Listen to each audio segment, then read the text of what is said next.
want to get us kicked off and start with introductions. So my name is Shelley Caldwell. I'm the Managed Services Director here at Marco. I've been super fortunate to be at Marco for 19 years. I lead a team of subject matter experts around Microsoft, managed services for Microsoft, cybersecurity, and also just really helping our customers solve business problems. So joining me on the call is James and Riley. Riley, I'm going to have you introduce yourself. Good afternoon, Riley Knudsen. Also fortunate to be with Marco for about 7 years. Solutions consultant here, so helping customers navigate, business challenges. What's the most efficient way to go about, mapping those, and ultimately, pass it over to Jim here. Hi, everyone.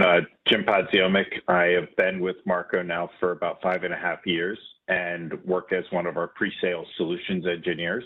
So our role is meeting with our customers and our technology advisors, understanding where our customers are at, and then building out the solutions to get them to where they need to be to overcome their business challenges and meet objectives. So happy to be here with everyone today. Thanks, James. All right, let's talk about our agenda. So we have a lot to unpack, but about 4 bullet points is what we're going to hit today. We're going to discuss Windows 11 and the migration roadmap, like what it looks like. Then, hey, when we're looking at our plan, what is the right approach or the strategic approach for hardware assessment and replacement? What's some lessons learned that we're finding from our customers around device lifecycle management? And then finally wrapping it up with, hey, how, we spend and invest in Microsoft 365 subscriptions every single month. How do we optimize those subscriptions? And we're going to talk specifically around streamlining employee onboarding and offboarding processes. So looking forward to sharing that information. Kim, sounds like we're going to do a poll, huh? We are going to do a poll. So I'm going to go ahead and open that right now. And we're going to ask you the question. You can go ahead and go to that slide. So where are you on your journey? Are you not started yet when it comes to thinking about Windows 10 and the support and Windows 11? Are you planning or in early assessment stage? Do you have implementation going on already? Have you completed it? If we do, we'll give you a clap. Yay. And fully migrated, we'll give you another clap too. So just want to check that status. You will have a minute to answer that, and then I'll share the results with everyone. And we do have some people coming in. Looks like we do have some not started yet, some in the planning or early stages, some completed for some departments. So that's good. We'll give you a clap. So nice job. No one's in the fully migrated yet, though. So we will hopefully someone will pop in there and give us an answer for that one. But you have 7 seconds now to finish that up. All right, your time has expired. We'll just go ahead and share those poll results with everybody, and we'll go ahead and apply that. So it does look like we did have a good mix of not started yet, planning, some implementation in progress, a good amount of completed for some departments, and no one fully migrated yet. All right, thanks, Kim. All right, so now that we know, and by the way, like pretty common, we're hearing like, hey, we haven't even started, don't know exactly where we're even going to start, and that's okay. That's why we wanted to schedule time to talk about, and provide some Q&A around this really important subject. So let's discuss the timeline and just understand how Microsoft's been communicating with us. I think it is important for us to discuss that and talk about it. So with the landscape and timeline, Microsoft's been communicating with us for quite a while. So they announced that the end of sale date would be October of 2021. Then Windows 11 started being implemented for eligible devices in 21 and then 2022. And finally, Windows 10 end of life was January of 2023. Now, an important date that we're going to be talking about, obviously, is October 2025. So we have a lot of good things to discuss and to get done. I think the thing we wanted to call out is, hey, we got 7 months. We got to get to work and get this done. So we want to just also share like what it means if we don't do these types of upgrades. We do want to make sure that we're always supported on Windows and Microsoft supported systems. So knowing that 60% of data breach statistics say that, hey, if you have unpatched systems, it really causes risk to the organization. So wanted to share a little bit about that and the timeline that's been communicated. So Raleigh, I'm going to hand it over to you. Man, we've been hearing a lot of really good questions from our customers. So let's talk about some of them. And there's certainly some really strategic ones we'll hopefully accomplish by the end of this webinar. But in terms of just the big picture common questions, like what is it? Why is it happening? What is the impact to me as an organization and an end user? So these are a couple here that we hear just from a high level. You know, we've been for years now been talking about this, but ultimately, will my devices stop working come October? The answer is no. Should you have a plan in place to upgrade them because there's security risks that you are taking on? If you don't, absolutely. So is it mandatory? No. Is it strongly recommended? It certainly is. And then from a cost standpoint too, for compatible devices, it is a free upgrade. You know, there are some things you need to plan for. Can it take an in-place upgrade? Do we need to procure hardware? All right, from that standpoint, there is a cost associated with it and the time that it takes. But ultimately, you know, some of the other things too that we're looking at is applications. Will those stop working in October? And that's subject to each one, right? That's the important thing. There's so many that are out there, and it's important as a part of the planning process to make sure that we've mapped out here are all of our critical line of business applications. Are they going to be compatible with Windows 11? If not, we have a contingency there. So there's some different options that we'll end up talking through. I think the biggest thing that a lot of people, when we're having conversations too, it's how is the best way to even understand, like what should I even be doing? Is this PC compatible for an in-place upgrade? Should we plan on replacing it? You know, there is a PC health check app that you can run. That's really manual, and that's going to be going around to each device. We would try to be more strategic about it. So there's some different options that we'll talk through. So I think next one here, Shelley. And what are my options, right? And we always have options in anything. You know, doing nothing is certainly one of those. Probably not one I'd recommend, but usually when I see an organization or business do that, it is because there's some sort of reason, right? They maybe have some sort of equipment or there's a line of business application that won't be compatible. So in those cases, Microsoft does extend 3 years of extended security updates to where you can at least mitigate some of the risk around, you know, the security. At first year, it's $61, and then it's a sliding scale. It'll continue to get more and more expensive, but I think of organizations, you know, yesterday was on with, hey, they've got 6 figures worth of infrastructure projects they need to do in the next year, just didn't really plan appropriately to be doing this. And so ultimately in their case, maybe it makes sense for them to push this off a year and plan appropriately. The other option too, there's some devices that maybe you purchased even in the last year or two that just came loaded with Windows 10. For whatever reason, you know, maybe you didn't go through the process of getting that ordered with Windows 11, but that's certainly an option where there's existing hardware with Lifecycle left to be had. Let's go through the process of upgrading that and doing an in-place upgrade. And then finally, procuring new hardware, going through the process of purchasing that, getting that set up and everything migrated over. Thanks, Riley. Really important to know what the options are and maybe some questions as you prepare to invest for the changes ahead. All right, so let's talk about the benefits because there's some really good benefits. So a key point that I want to call out is stronger cybersecurity. Okay, shall quantify that, right? Well, Windows 11 uses hardware-based security features, and I'm not going to go real technical or anything, but just know it offers better protection from malware and other cyber threats. I think that's a really important thing to call out. Jim, we probably should have done a poll, but anyone like passwords? No, I don't like passwords. I tell you what, Windows Hello is going to make it simpler and more secure from a sign-on standpoint that you can use facial recognition or a PIN. It's a big deal, and I'm super excited about that. And then finally, it incorporates advanced AI algorithms to identify patterns for indication of threats. Those are all really key things we want to make sure that we're aware of. Spending some time on Windows 11 recently, the user interface, a bit more modern, you know, new icons, the start menu is a little bit different. I am a multitasker and I bounce in between multiple applications, and it just makes it easier in order for me to do that. So it just makes me a bit more efficient. Virtual desktops is something that we're seeing is positive, just a better experience. And then easier access for Microsoft Teams chat and integrating the chat into the actual taskbar down on the bottom. And then last, but certainly not least, it's really important. Anyone here of Copilot? AI friendly integrations where you can use and enable voice commands in order for you to leverage Copilot so you can really enhance your productivity suite through Microsoft and make things a bit easier for your day-to-day tasks. So some fun new benefits, or some benefits, I should say, for Windows we wanted to be sure to call out. So James, I want to hear from you in terms of, hey, where are we going in terms of this migration plan? I'm excited. You and Kim and many people at Marco have put this step-to-step guide together. So I'll hand it over to you. Yeah, thanks, Shelley.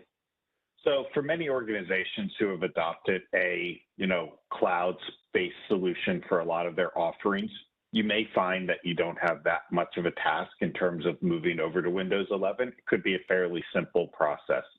You may just need to buy and set up some new devices, or maybe run in-place upgrades on your current hardware if it's modern enough. For organizations that have a bit more of a complex structure, they've got legacy software, perhaps a line of business application, or an aged fleet of hardware that hasn't been refreshed recently, you may find a little bit more of an arduous task ahead of you. But rest assured, Marco is here to help you through that if you need us. And so, stepping forward from there, what does that kind of step-by-step guide look like to get you from where you are today to a completed project that was delivered on time, on budget, and with happy end users? So step one is going to be starting off with assessing your current environment. So the first thing you want to do there is you want to identify all of your hardware that's currently running Windows 10. So there's a multitude of ways that you can do this. Microsoft makes some tools available. There's some automation that can be brought into this depending upon how your environment has been set up. So once you discover which of your devices are capable of running Windows 11 or not capable of running Windows 11, that's where you then start figuring out, all right, what do we need to do from here in order to get to that completed state? So moving on from there, you want to start planning for your upgrades. So the first thing you want to do is start figuring out, how are we going to communicate this change to our end users, and how are we going to minimize this impact on their day-to-day productivity? We recommend that you start with, you put together a project plan, figuring out your timelines. You're then going to want to figure out what your budget is for getting new hardware that's necessary. And that we recommend that you start with a small pilot group of users within each department. Many organizations have subsets of users that leverage certain applications, and you want to make sure that every application that your end users need that are critical to operations are going to work successfully in Windows 11. So moving on from there, we want to start, like I said, reviewing your software applications and also your hardware at this point. Certain, most of your major software vendors have already made their software available and compatible with Windows 11. It has been on the market for a while. Where you're likely to see some challenges is when you start looking more at those custom line of business applications that might take a little bit more work or are tied to a certain version of an operating system. And so you want to work with those vendors individually. Another thing you want to keep in mind is what sort of hardware do you have connected to these applications? Perhaps it's some legacy scanners or some older printers that may or may not have some compatibility issues with Windows 11. So you want to make sure you have time to test those and then figure out, are they compatible? Do they have issues? And if so, what are our options in terms of moving forward? Like I said, another option you might want to talk to with your end users or with your vendors is there a cloud-hosted solution that we can move to that's going to be more Windows 11 friendly and also set us up for more of a modern environment in the future. So from there, once you understand, kind of the risks to the organization and what things look like, you're going to start putting together your migration timeline. So prioritizing machines that we're going to replace and in what order. You want to set, when do we want this completed? Hopefully your completion date is not October 13th of 2025, the day before. And then you want to start building your project plan moving backwards. If you do need to procure new hardware, recommend doing that sooner rather than later, because as we get closer to that October 13th date and more organizations are buying new PCs, supply chain issues could become an issue. So you want to make sure that you get that out of the way as soon as your budget allows. That way you have them on site and it's easier for you to start deploying those and you're not waiting or finding yourself in a situation where you're making compromises on hardware just to get something in the door prior to Windows 10 going end of life. So with that, we're going to hand it over to Riley to chat about the next slide. Yeah, and whenever we're looking at a mass migration, right, backup in any project is always something that's super important to, one, confirm and then have a good strategy around. So I could probably have a separate conversation if we should be backing up workstations. But ultimately, from that standpoint, I think it's just important to make sure that we use this time to, if there is critical data that's saved locally, that we have a plan for that in case that something does go wrong. And then also when we're doing something like this at such scale, if there are technologies that we can implement in the process of it that will streamline this in the future, also important. So, hey, if there are people that are saving files locally, let's leverage OneDrive and SharePoint. Let's set up folder redirect if somebody tries to do that they aren't able to.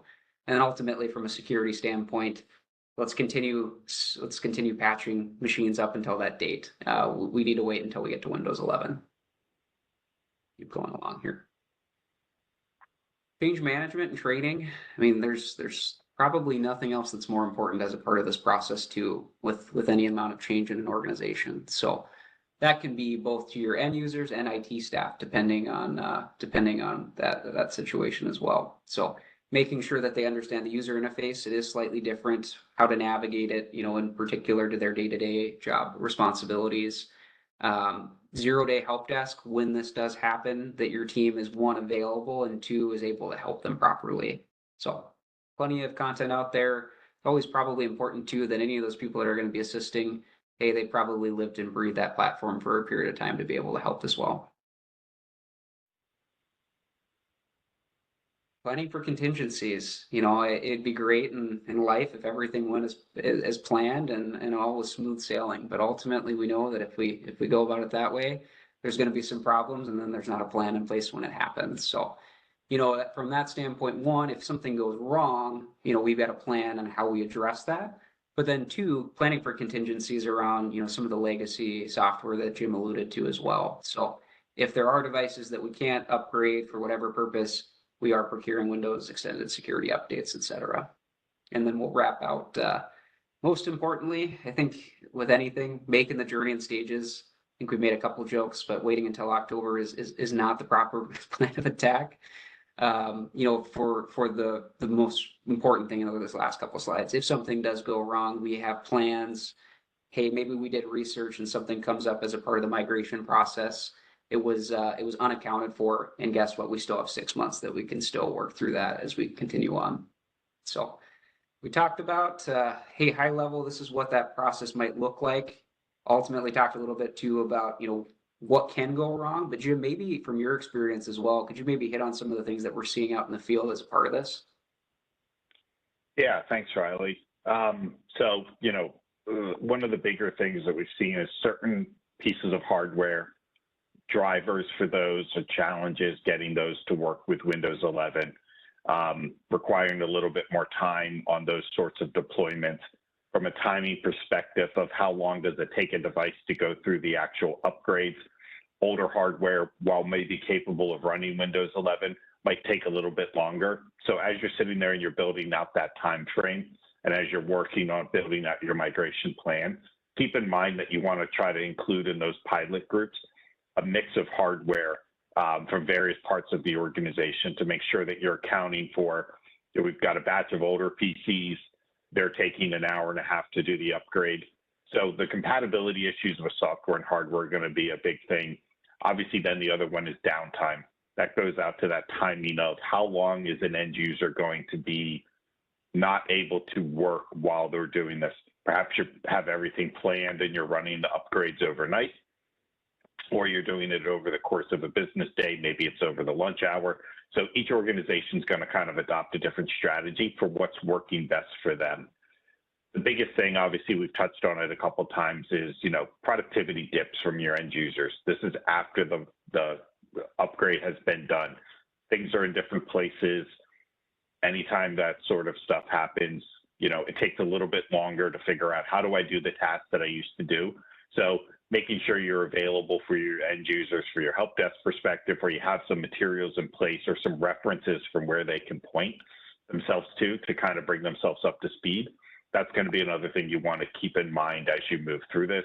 And then the biggest one, obviously, is going to be any of those custom line of business applications, thinking agent ERP systems, things of that nature. There may be some challenges in them interacting with Windows 11.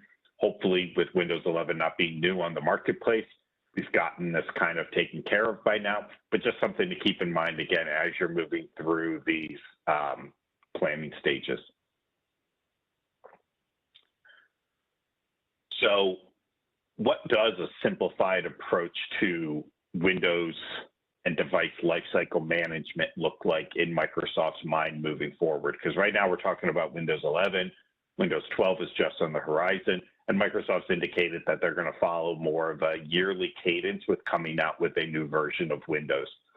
So looking at how do we streamline and simplify this process moving forward, if you've made the investment in Microsoft 365 and you have the right licensing, Intune is going to become a friend of yours and something that you're going to want to leverage and deploy throughout your organization. Intune is going to bring in a whole host of features for you, but a couple key ones are going to be endpoint analytics. So this is a way that if you have it deployed today, you can actually leverage this technology to determine what of my fleet of hardware is capable of running Windows 11. It's not compatible at all. It's a high-risk device, meaning it can do it, but there may be some issues, or low risk or no problem at all for making that upgrade. And then you're going to want to leverage things like Configuration Manager to push out policies and profiles and configuration settings across your fleet of hardware. And then ultimately, another aspect of this is autopilot. If you do find yourself in the bucket where you have a lot of old devices that need to be completely replaced, autopilot could be a friend that you want to make, because it's going to help automate that process for you, so that new users ultimately end up getting a device that's been set up and is ready for them, and all they have to do is sign in on day one. And it also is going to minimize the impact on your IT staff to get that device to that state. So Autopilot Intune has more implications for your organization beyond just that migration to Windows 11, in that it can also help with your new users and employee onboarding.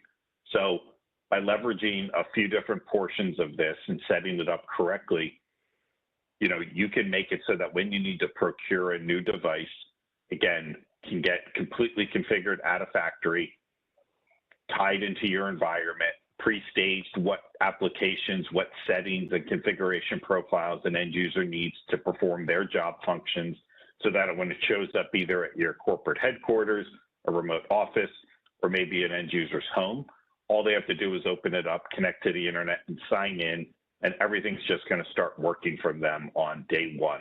So Marco is able to assist with that through something that we call enterprise device orchestration. And we can actually help with our hardware vendors in making this process kind of automagical, is the term I like to use.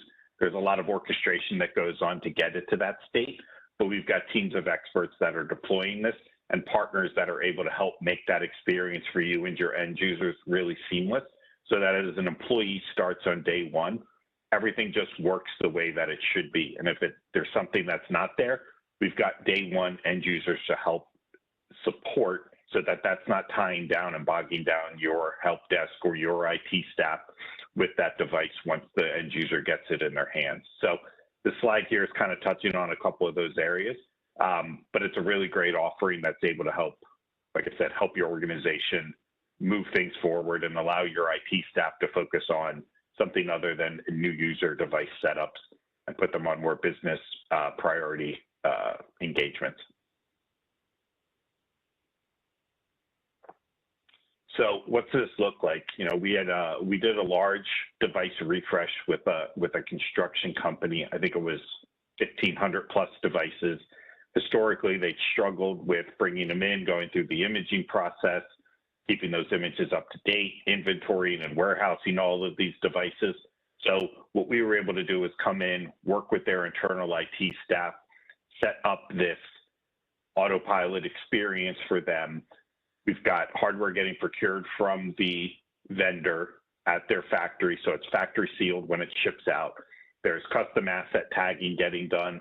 We integrated it within their ServiceNow environment so that as a request from an end user comes in saying, I need a new device, it's able to move through an established workflow that they already had in place and then tap into various systems in order to kind of get that streamlined process out the door. So it's been a great success for them. It's really minimized the impact on their internal IT team for getting this hardware and moving it through the process of approvals and into their end users' hands. And ultimately, like I said, freed their IT staff up to focus on more revenue generating opportunities and less kind of on the day-to-day device management aspects of things. James, it's excellent. And thank you for going through it. I think something I do want to call out in this slide is there is a QR code here.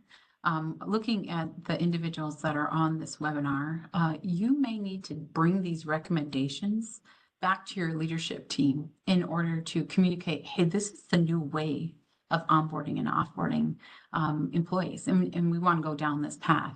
Know that you can scan that QR code and it's going to take you to our webpage that has really great information, as James just shared, about how to start this process. And we're always here to help too, but wanted to call that out before I moved on. All right. Kim, I'm just watching, making sure that we don't have any questions. I'll keep going unless there are some that we need to address. Nope, we're good. As I'm saying, you can keep going. I'm compiling them for the end. Yeah. Sounds great. Okay, so how can Marco help? We spent the last, call it 30 some minutes talking about, hey, this is what's going on. This is our plan. This is some common questions. This is our strategy and journey. But how Marco can help you is helping you get a really good handle on your assets that you currently have inside your organization. So we would be glad, we want to help identify what you currently have and then put together a plan for you. So asset management would be a huge one that we can assist you with. Walking through the automated device lifecycle management tools, we want to help learn about those tools because they're new to many of us. Okay. So, and we've been doing it and helping hundreds of customers walk through this process. And it doesn't happen overnight. It takes some time to learn. And then finally, or I shouldn't say finally, applications and device orchestration. James just got done telling us a story. It's something that we can assist with. And just understanding how those devices work, how each user works. Work is an action, not a location all the time. So we have to meet our employees where they're at and make sure that the device transition is a smooth one. Migration planning and assistance with the migration, we're here to help you with that plan and want to spend some time with you in order to do that. So an important date we do want to call out. So Microsoft offered a first-time purchase of 15% off Microsoft 365 Business Premium. But be mindful of the date on that slide, April 1st. I mean, that's coming fast, less than 15 days. So if you have standard or basic license and you want to move or hey, you want to purchase Business Premium, it's a really good time to do that. All right, pausing to make sure we don't have any other questions. Otherwise, this is how you get started. We want to call it two things. QR code right here. If you scan that, you are going to be able to answer 8 questions from our interactive tool that we have built. And you can see the, thanks Kim for dropping it in the chat. I'm grateful. And go ahead and answer those questions. What'll happen internally at Marco, James, Riley, myself will get those inquiries that you have, and we'll reach out to schedule some time after you fill out your contact information. We'd love to spend some time with you. We do want to also offer an assessment. So we have a Windows 10 assessment where we will be able to help you with the assessment process to make sure that you have a good handle so we can start putting a plan together. So once you have a chance to fill that out, we'll be in contact with you, likely for the end of the day tomorrow to get those meetings scheduled. Shelley, we do have some questions, so which is good. And I'll just send a Excellent. reminder out. Yep, I just dropped one again. If you have any that you just want some, as I say, there's definitely been some people asking, so continue to ask those questions. So Shelley, maybe like maybe a silly one, but like what timelines are we recommending for implementing this Windows 11 migration?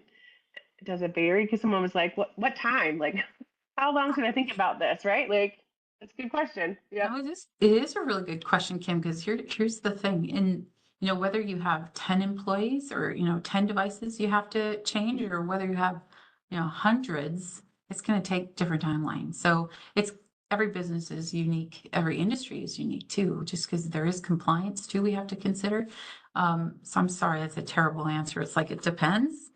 But no, if you scan the QR code that is on the screen right now, put your info, go through the questions, put your contact information. You'll be hearing from us to get that appointment scheduled. And then I'll ask, as I say, James and Riley, like you've been helping people guide this through that. What are the timelines that you're seeing, or is it really, as Shelley mentioned, it can be really a short time period and really a long time period. I'd just love to hear that from your side too. Yeah, I think Shelley kind of hit the nail on the head there. That it really depends on the organization and where you're at. Plenty, and as we saw in our own internal poll, have kind of started this process. They've got some users that are on Windows 11 today, so they have a good feeling as to what, applications are working, where they might have some challenges.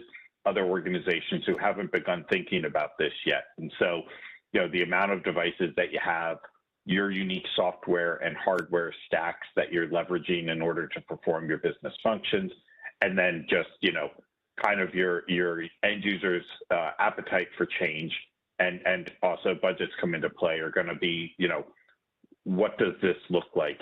And so it really is a case-by-case basis, and it all starts off with figuring out where are we, what's the lay of the land, and what do we need to do to get from where we are today to everyone running on, or as many devices as possible as we can running on Windows 11. There will be those, devices may be connected to a CNC machine on a shop floor, so to speak, that, aren't able to move to Windows 11. And in that situation, you might need to end up extending that, leveraging that extended service from Microsoft in order to keep your device secure even after that October 15th date. Riley, I don't know if you have anything you want to add there. Pretty comprehensive. I think we're good. James, I think I'm getting you a shirt that says auto magical, because I really like that word. But here's the thing, it won't be magical and it won't be a good experience unless you have a good plan. So in timeline, we wish we could answer it, but it does really have some unique things to it. Kim, got any others? I do. So I was going to say, and this is like my question, but then I'll ask somebody else's too. But when we've gone through all the Windows, 8, I remember 7, been around for a while. But like, I was going to say, and we've been talking to people, and some of them are like, as I say, not really like important for me for this year. So I just wanted to ask a question, like, why should an organization care about moving from 10 to 11? I know that's a general question, but I also think it's a really important one of like, why should we take this seriously? And like, why should we think about this and have a plan to move? James, I'll go with you. I'll ask. Yeah, sure. Yeah, no, absolutely. The biggest thing to consider is security and then compliance concerns. So not a day goes by that we don't hear about something happening to organizations, large and small, related to security incidents. And so making sure that your devices are getting all of the security updates in as timely of a manner, because they're on a version of supported operating system, is going to be critical in order to minimizing those security risks for your organization. The last thing anyone wants is an incident because some security update that isn't available for Windows 10 allowed a bad actor to do something within your environment. The downtime and the implications of that are going to far outweigh whatever the cost of getting to Windows 11 is. So that's really going to be the first main priority as to why you want to get there. The other thing is, depending upon your organization, You may have compliance things that come into play as well, where you need to be on this version, and then always cyber insurance related to making sure that you are, doing your best. And if something occurs, are you going to be covered because you're running the right versions of Windows? So. That's great. Thanks. All right, here's a question that came in. So Windows 10 end of support is a driver for us to start talking about like IT asset management.